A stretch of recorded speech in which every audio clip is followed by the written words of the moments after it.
ओहो नैहरे से करी के बहानावा ए भोला जी लई गवनवा। नैहरे से करी के बहानावा ए भोला जी लई गवनवा। लई गवनवा भोला लई गवनवा। लई गवनवा भोला लई गवनवा। नैहरे से कई के बहानावा ए भोला जी लई गवनवा। नैहरे से कई के बहानावा ए भोला जी लई गवनवा। उहवा त कहला भोला कोठा अटारी। उहवा त कहला भोला कोठा अटारी। इहवा त टूटही भवनवा ए भोला जी लई गवनवा। इहवा त टूटही भवनवा ए भोला जी लई गवनवा। नैहरे से कई के बहानावा ए भोला जी लई गवनवा। लई गवनवा भोला लई गवनवा। लई गवनवा भोला लई गवनवा। इहवा त टूटही भवनवा ए भोला जी लई बहनवा।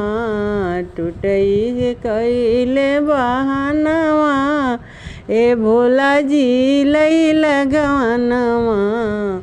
उहवा त कहला भोला तो सकत किया। उहवा त कहला भोला तो सकत किया। इहवा त मिलल खरहनवा। इहवा त मिलल खरहनवा ए भोला जी लई गवनवा। इहवा त मिलल खरहनवा ए भोला जी लई गवनवा। नैहरे से कई के बहानावा ए भोला जी लई गवनवा। उहवा त कहला भोला पूड़ी कचौड़ी। उहवा त कहला भोला पूड़ी कचौड़ी। इहवा तो भांग मिले न कुछ औरी। देखिए के अरे देखिए के थोर भइल मानवा ए भोला जी लई गवनवा। देखिए के थोर भइल मानवा ए भोला जी लई गवनवा। उहवा त कहला भोला हाथी से घोड़ा। उहवा त कहला भोला हाथी से घोड़ा। देखनी कैलाश पर बाटे बसहा के डेरा।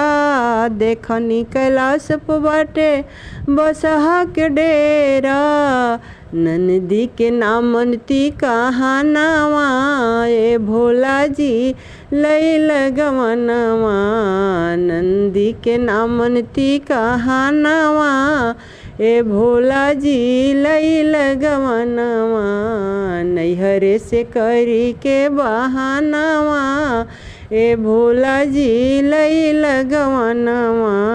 नैहरे से करी के बहानावा ए भोला जी लई गवनवा।